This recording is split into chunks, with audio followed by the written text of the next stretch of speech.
Hi, I'm Bill Hedges. I've always loved the TV series Lost in Space and also model building. Recently, I started to combine those two interests and have been building dioramas from the show. In fact, over the last 2 years, I've built about 60 of them. I've heard from many that they would like to build a diorama like mine, but they don't think they have the skills to do it themselves. I thought I'd make this video to show you that it's easier than you think with the right materials. There are, of course, many different ways to make a diorama, and one is not necessarily any better than the others, but I thought I'd take you through the steps that I personally used to create mine. So, let's get started.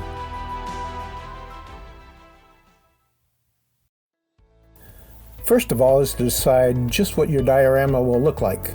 For me, I like to make dioramas that depict a favorite scene in an episode, and usually that might be a cliffhanger scene or a climatic moment at the end, but it's usually a scene that affects me personally in some way.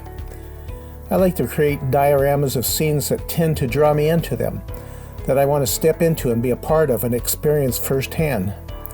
When I see them, it creates an emotional response that I felt when I originally saw the show for the first time. But I have built fantasy dioramas like this one based on a Mad Magazine parody. Another factor that determines what the diorama might look like is if you have something that you want to build it around. If you have a Jupiter 2 model, you might want to build up a campsite around it. If you have a robot, you would want to make that a scene where he has a part in it. Another thing to consider is the scale of this diorama. Mine range from 1/6 scale, using 12-inch high figures, to as small as 1/144th scale, where the Robinson figures are only 1/2 inch tall. I generally make my dioramas either 1/6 scale, 1/24th, 1/35th, or 1/87th, because it's easier to find pre-made figures and parts at those scales. 1/6 scale is the largest, which includes the 12-inch action figures. 1/24 scale is the same as the Mobius Chariot and Spacepod scale, and is also known as G scale in model railroading, so that makes it easier to find ready-made parts. Before there were 1/24 scale 3D printed figures available, I would use generic railroad figures and modify and paint them to look like the Robinsons. 1/35th scale is the same as the Mobius Jupiter 2. 1/87th scale is also known as HO scale in model railroading, so there are a lot of parts and figures for that scale also. My 1/144th scale diorama is built to N scale in model railroading. At HO and N scale, the figures are so small that you can use generic figures for the Robinsons. You recognize who they are just from the distinctive costumes that you paint on them. The scale all depends on how much of the action that you want to include in it. And there's a trade-off between having a lot of detail in large scales or showing more scenery in the smaller scales. For instance, I did some dioramas in 1/6 scale, but they would be prohibitively large to display if you include a lot of scenery. With my smallest, I was able to show a 4.5-inch Jupiter 2 surrounded by several buildings when they went back to the Earth, but it's hard to show fine detail. However, most of my dioramas are either 1/24 scale or 1/35th scale. Why those scales? It's because the Mobius Jupiter 2 is 1/35th scale and the Spacepod and Chariot are 1/24th scale, and there are many resin and 3D printed aftermarket figures and equipment available to go with them. It's also a nice balance between detail and scenery. If you don't have a lot of room to display the diorama, it's possible to make a nice one at that scale that is only 12 inches square. But even the 12-inch figures can fit in a small space if you just include a minimum of scenery.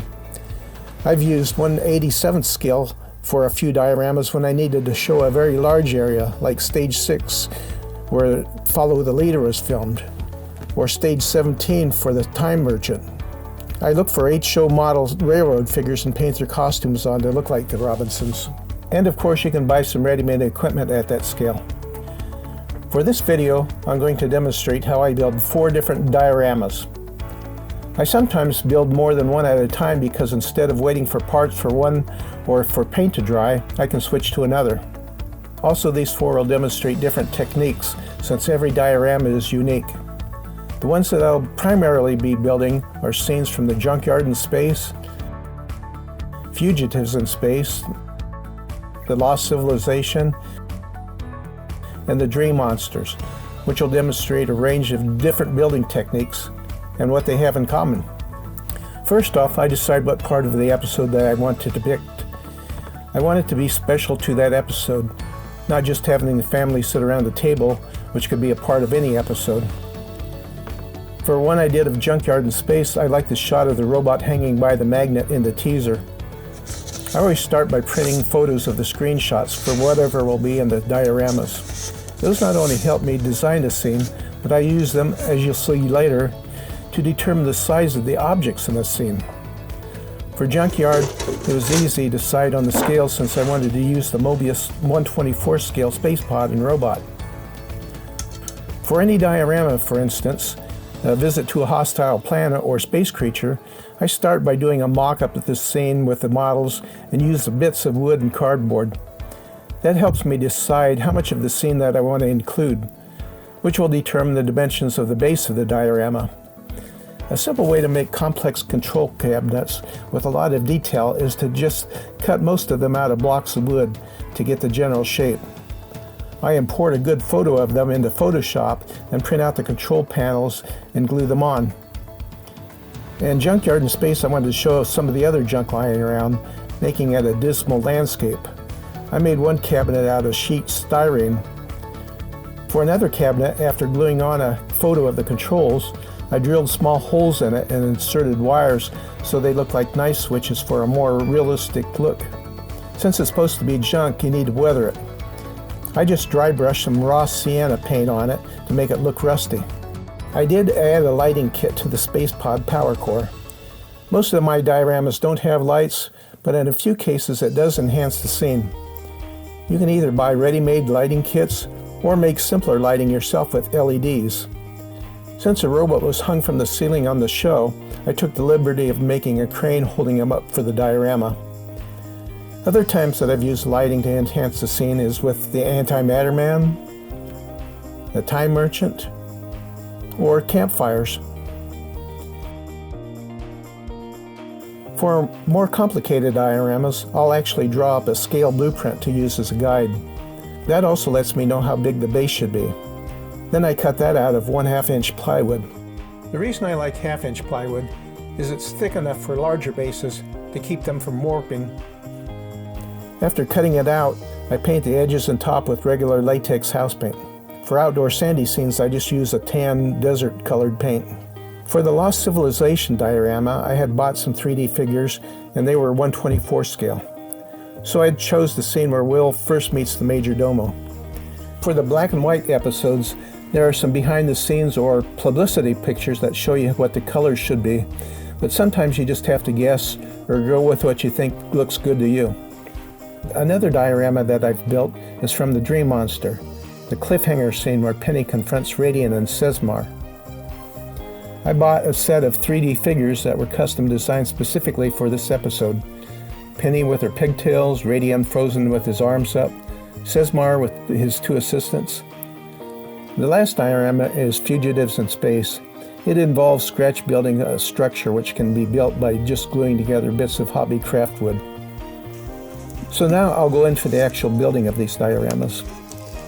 For the exterior dioramas, the base color isn't too important because I cover it with a fine sandy texture anyway.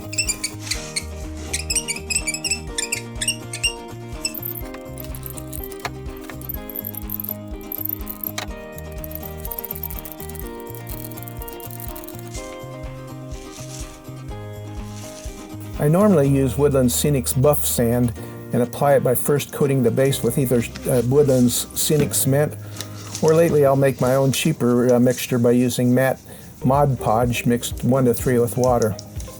I think that comes close to what the sand on the actual set looks like, but you can use anything, even regular dirt or tile grout or real sand if it's fine enough. I used a sprinkler cap to shake it on the entire area and then let it dry overnight.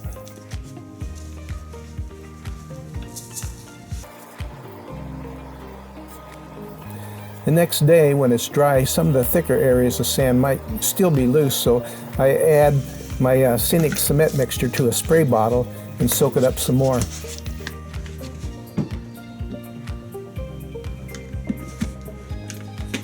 This time I'll sprinkle on some other ground texture. Since solid uniform sand doesn't look natural by itself, you need to dirty it up more. Sometimes I'll add some foliage to the ground too, depending on if it's a desert or a more tropical scene.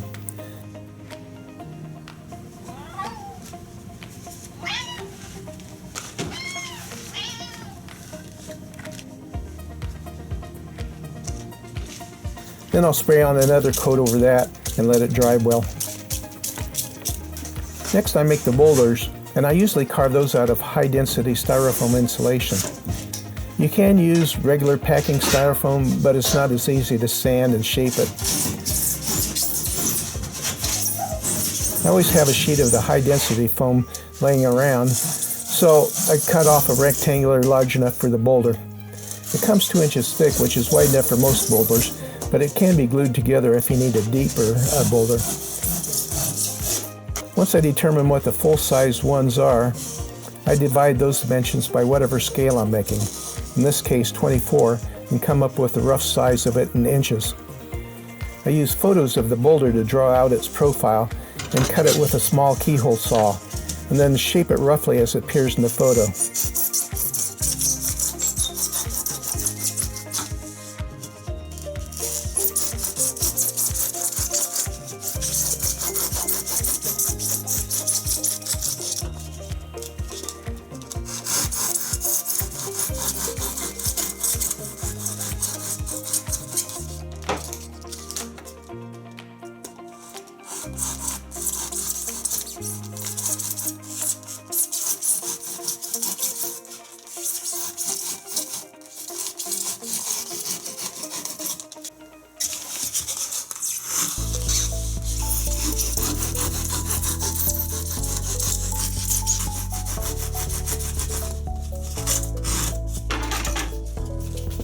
I then take some sandpaper and refine the shape some more and carve out crevices. I don't worry about it getting exactly the same, it just has to create the same impression of what's on the show.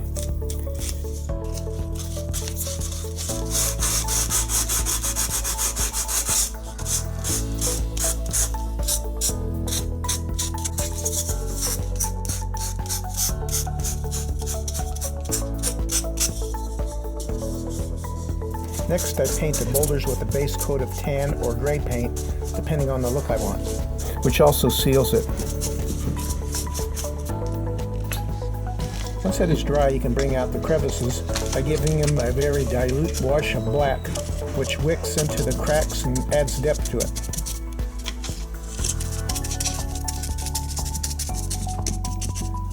I then use some tube acrylic paint to bring out more colors in the boulders. Since real rocks have a lot of small colors in them, for my boulders I use raw sienna, raw umber, some blue, red, or mix them together. When they went to color episodes, the boulders were more colorful and had more purple in them, but I leave the first season boulders looking more natural. To apply the colors to the boulders, I use a wide brush and use a dry brush technique. You don't want to apply too much paint, which could blend with the other colors and just muddy up the look. After dipping the brush in paint, I dab the brush on some paper to remove the excess paint and then dab it randomly around the boulder. And there you are, it's already starting to look like a happy little boulder. You don't have to wait till it dries until you can add another color. I like to use the raw sienna for a rust color, and I personally like to add a little blue in spots to make it interesting. Don't worry if you get some part wrong, you can just paint over it. For the Dream Monster boulders, some of them are a little purple, so I mix red and blue and then a little white to lighten that up.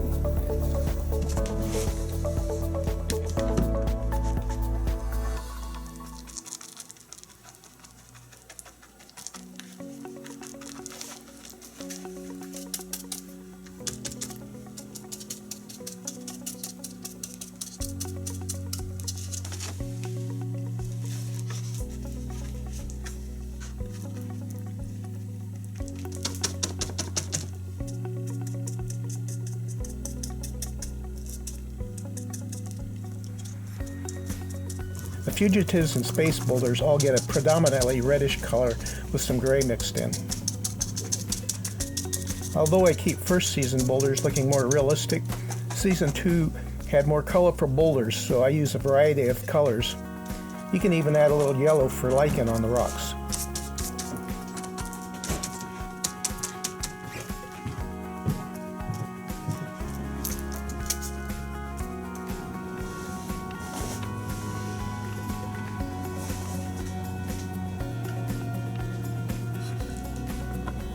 You can also make boulders out of paper mache, as I did for this diorama. Styrofoam is also nice to carve into cliffs like I did for the moat and my friend Mr. Nobody. And then there were giants in the earth with John rescuing Penny. For any equipment and set backgrounds in the scene, you have to determine the size of it. So this can take a little algebra, but it's not that hard. From the photo, I measure an unknown object and try to find a known size object that is about the same plane. For the grid behind the Major Domo and his chair, I measure them and the Domo figures in millimeter. For the known size, I assume that he is 72 inches tall. You simply write the equation 72 inches over whatever you measure him to be, in this case 62 millimeters, and equate that to the unknown real size of the grid over the measurement in millimeters, of which is 110 millimeters. Solving the equation by multiplying both sides by the grid measurements makes x equals 127 inches, the full size width of the grid. And then dividing that by 24, the scale of the diorama yields 5.32 inches. I use the same math to determine the size of the balls in it and also the chair and other items. If you don't want to do the math, it's okay. Sometimes you can get close enough by just eyeballing it. Next, you need to scratch build some items since they don't exist where you can just buy them. However, everything is just made up of smaller parts that you can buy. I went on eBay and bought some beads that are about the right size and also some brass rods that would fit through the holes. I soldered the grid together, but you could just as easily glued it.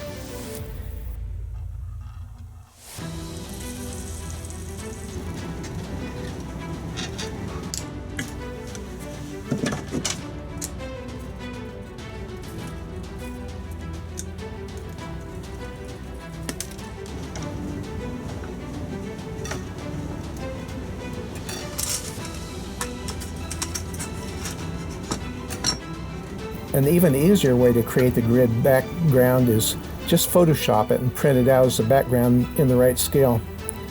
I sometimes do that if I don't want to make the diorama bigger than it needs to be. I did that with the Jupiter 2 for Space Beauty by just printing out the Jupiter 2 from a screenshot. You can even just paint the background for a diorama if you want. Most of the time I don't bother making a backdrop, but sometimes the scene can be enhanced with an atmospheric background. For the throne chair, I just had to break it down to the basic shapes. I use hobby plywood and basswood to build it from. It can be a simplified version of it. It doesn't have to have all the detail of the real one, just a general shape.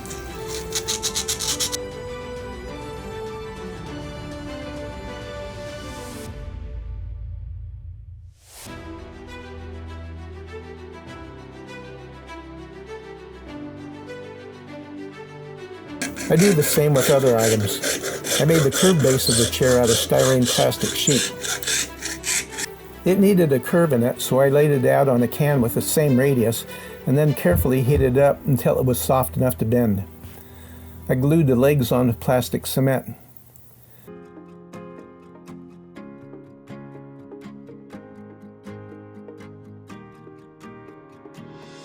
The fugitives and space transporter was just made out of craft wood glued together to form the frame. First I determined the dimensions using algebra and then cut out the individual pieces. To make 6 panels the same, I just laid them out on the same pattern.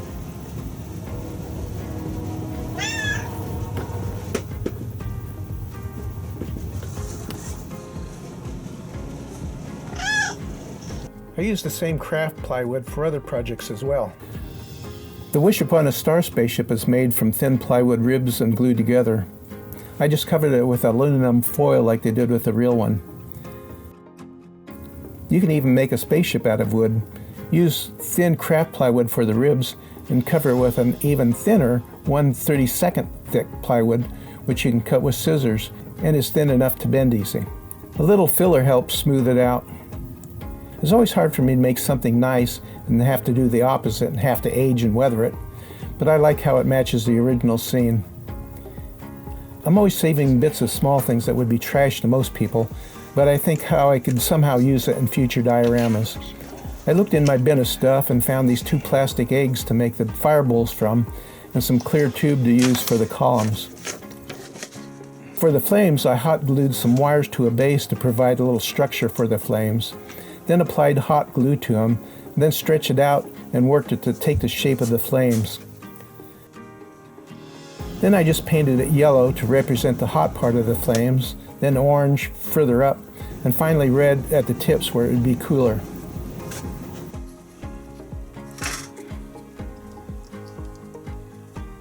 Sometimes when I can't find a found object that will work, I sculpt things from polymer clay.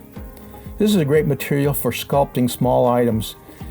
You can shape it with your hands and a few simple tools and bake it in the oven for about 15 minutes and it'll harden. It is easy to sand or saw out later too. I made most of the figures from my Prisoners of Space diorama from polymer clay, but stuck in bits of wire for the thinner details. Another thing that brings dioramas to life is vegetation. Some modelers use twigs to make trees since they already have that organic look, but I don't like to use them since they can break easily. Instead, I use mostly plastic armatures available at hobby stores for model railroaders to make my trees. You select the right scale size and twist them around to give it a tree shape. They come in brown color, but I'll dry brush some gray on them to make them more realistic. You then brush on contact hobby glue and dip them or sprinkle ground rubber foliage on them to add leaves.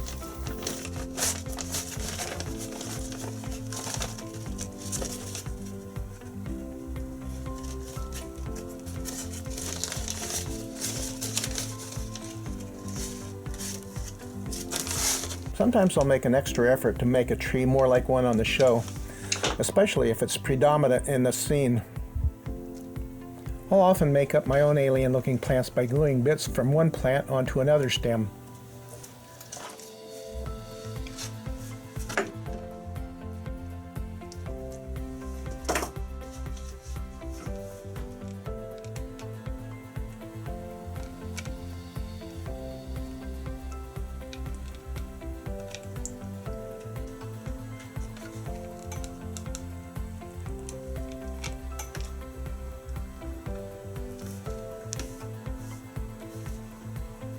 I have a box full of plastic plants that I can go to find sources for my miniature plants.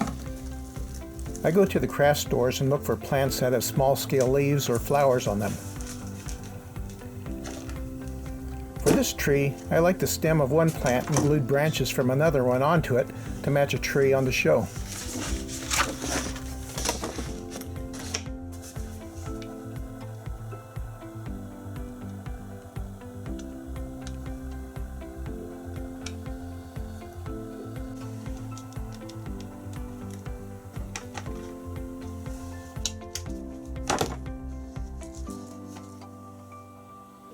I also painted it to blend the different branches, then put on contact glue on the tips of the branches.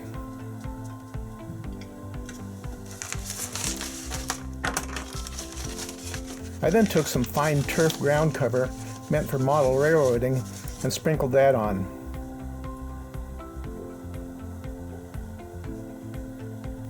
I drilled holes in the base and glued the final tree into place. I'll also take leaves from plants, cut them to shape, bend them, and repaint them to look like the ones on the show.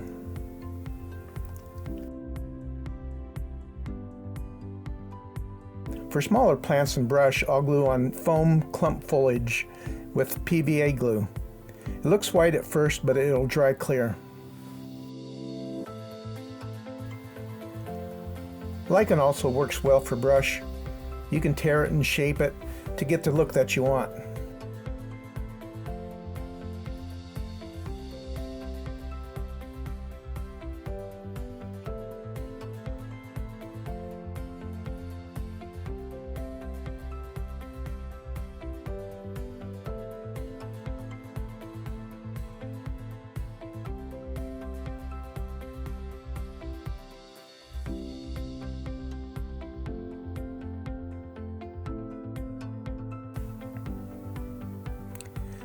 This is the point where your diorama starts to look more real.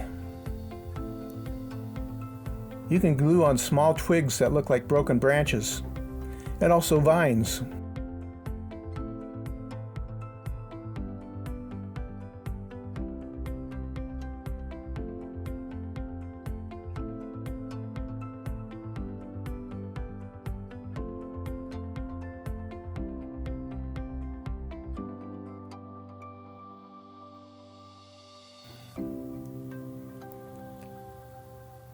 I'll add some more smaller underbrush and then hold it down by using a syringe or eyedropper to apply a thin, dilute mixture of glue onto it.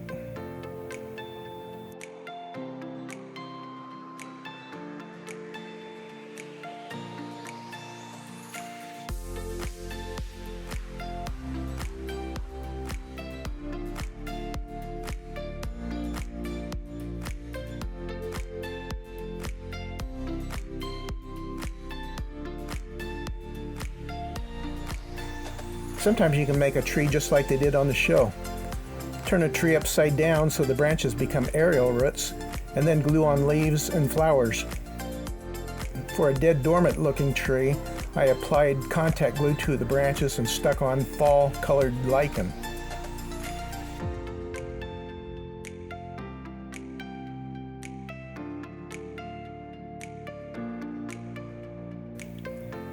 For one small plant, I clipped off some small flowers, repainted them red, took some leaves from a palm tree, and glued the flowers onto that.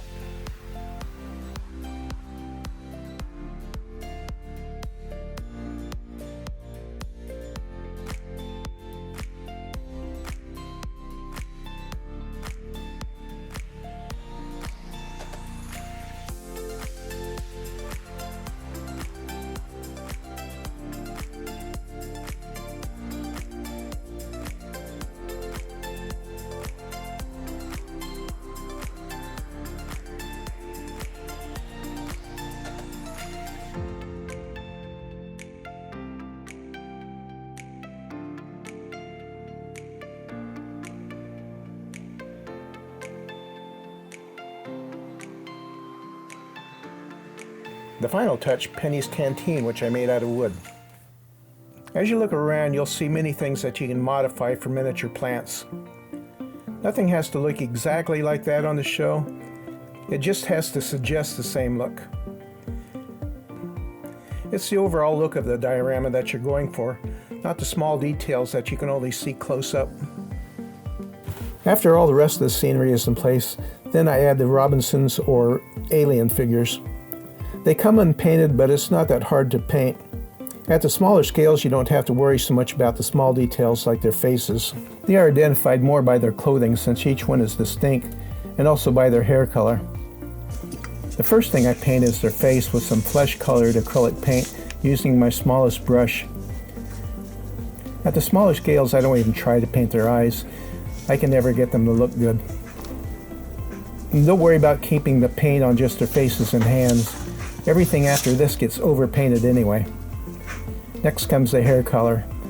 For Maureen and Will, I mixed some orange and brown to get the right tint. And for Smith, I used some gray.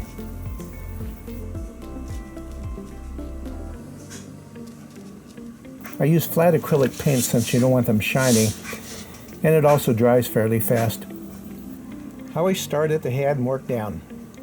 Next, the collar and her shirt.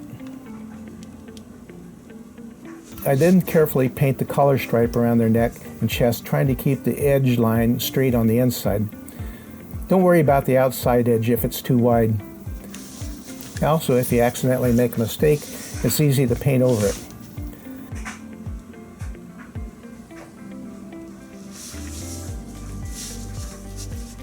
Then I paint the shirt colors. This is the point where you can make the collar stripe narrow by overpainting the wider parts of it.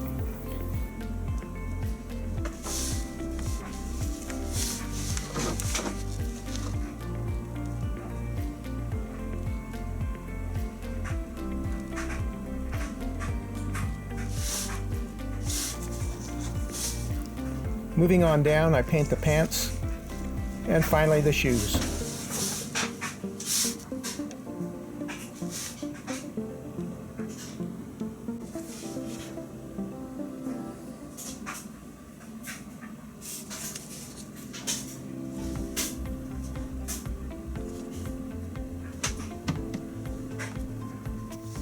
After everything is dry, I sometimes use some paint pens, or in this case a fine marker pen, to paint on the thin sleeve stripes or belt.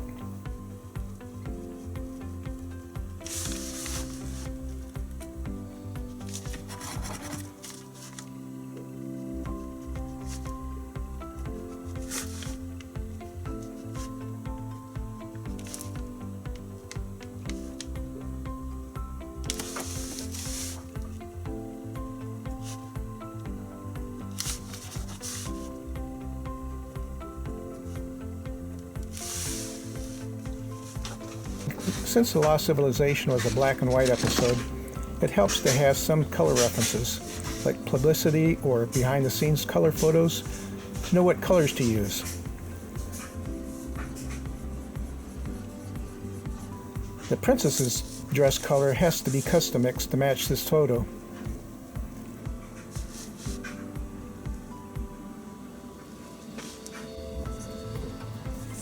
Now that her hair is dry, I clamp on a clothespin to make it easier to hold her and lay her aside after I paint on her dress.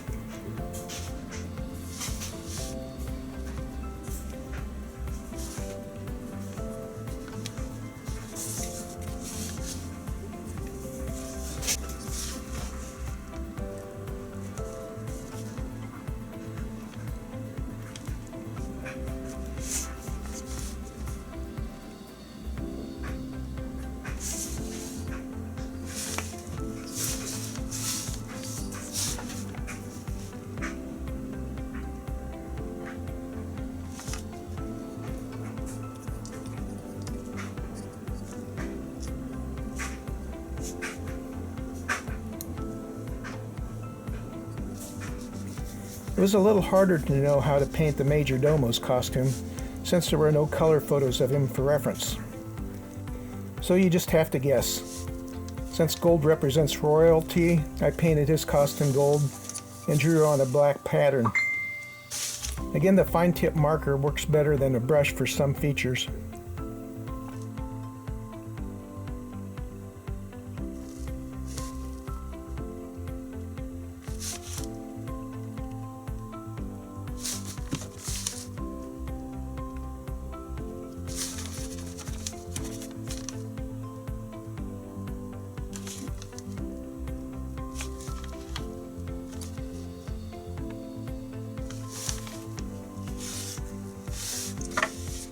So the very last thing is to glue everything down with hot glue.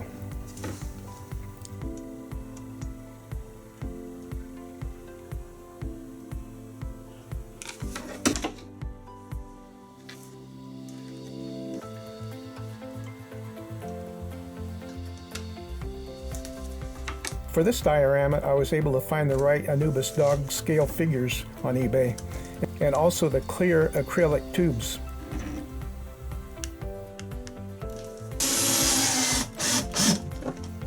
I screwed on a black limbo-like backdrop.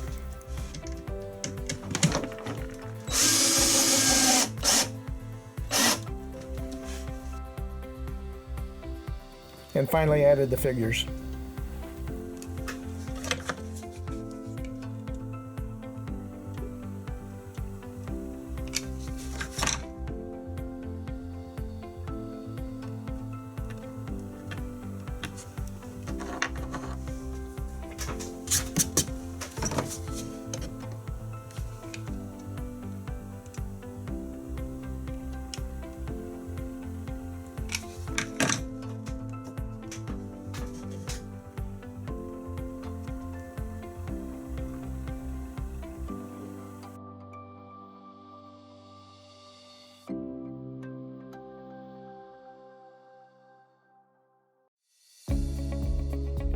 Now switching over to the Fugitives in Space diorama, it involves some other techniques I sometimes use.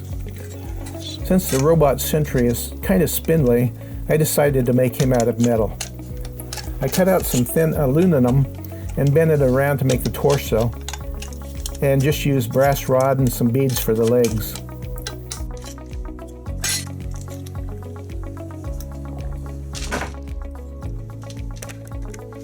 In my parts cabinet, I found a spring and some tubing that would work for the head.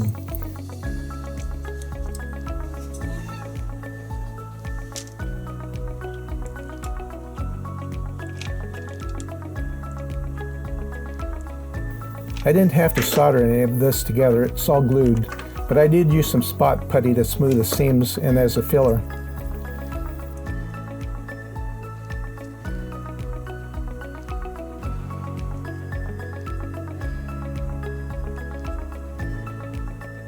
Sometimes for signs I design and print my own with my home printer, but sometimes if there's a good enough close shot of a sign from the show, I'll use that instead.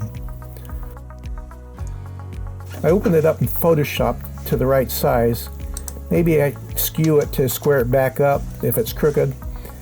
And if I have to modify it, I clone over a part that I want to remove and add my own lettering or number.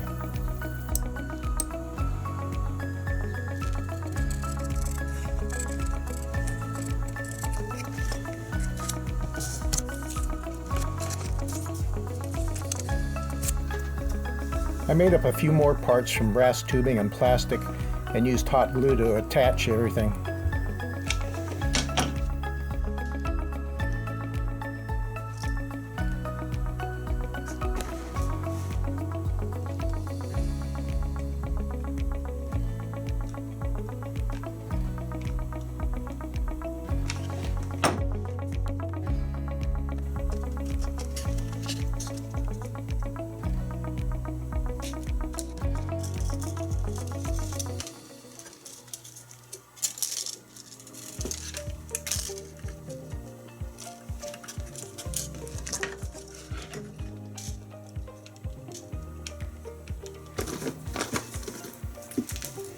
In my tree box, I found a few plastic ones that resembled those on the scene, and I mixed up some colors together that matched those on the show. Everything in that episode had a reddish tint to suggest how hot everything was.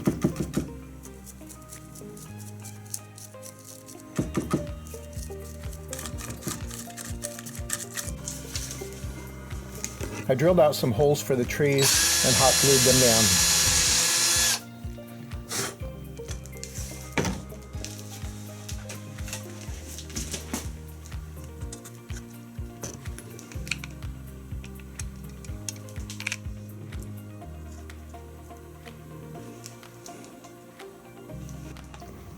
I glued on some light colored lichen to look like the dried up brush and to go around the flames.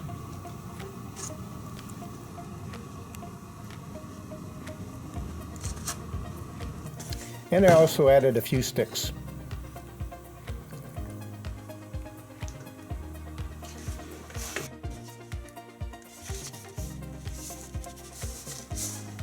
For the figures, I again started at the heads and worked down, face first, then the hair.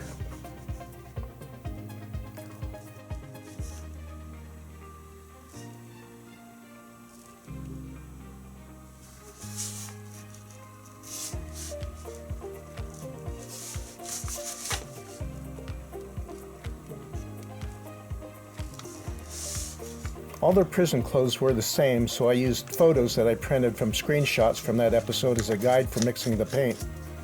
In this case, some red and gray.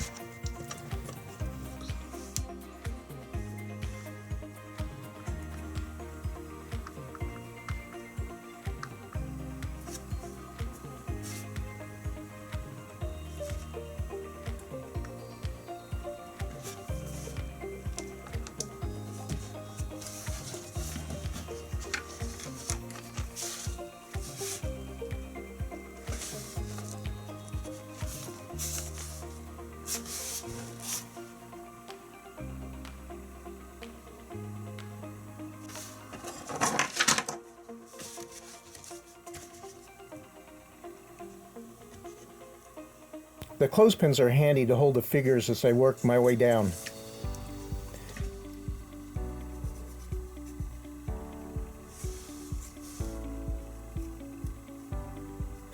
I mixed a little black and brown for the shoes.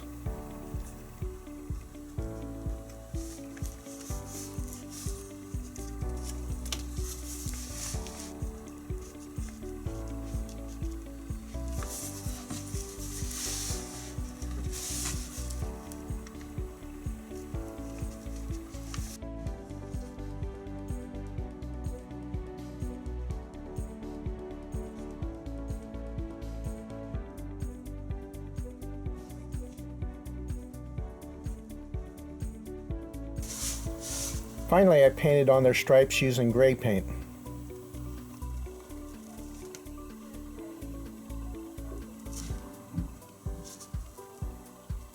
The figures are always the last thing I glue into place, since I want them to fit into the rest of the scenery properly.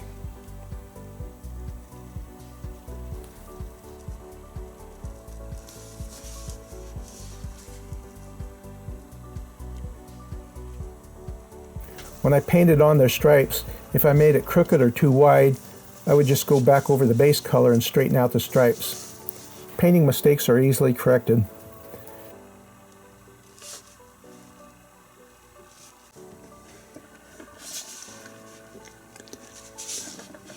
Since the prison numbers on the costumes are too small to paint, I again used Photoshop and printed my own number tags. This time I printed on water slide decal paper though. Once it's printed, you spray it with clear enamel to seal it, and when dry you can use it like a normal decal. You soak it in water until it's ready to slide off onto the figures. Since the figures weren't smooth, I did brush on some decal set first, which softens the decal and lets it conform to any irregularities.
Since every diorama is made differently, I'm always learning new techniques and trying different materials.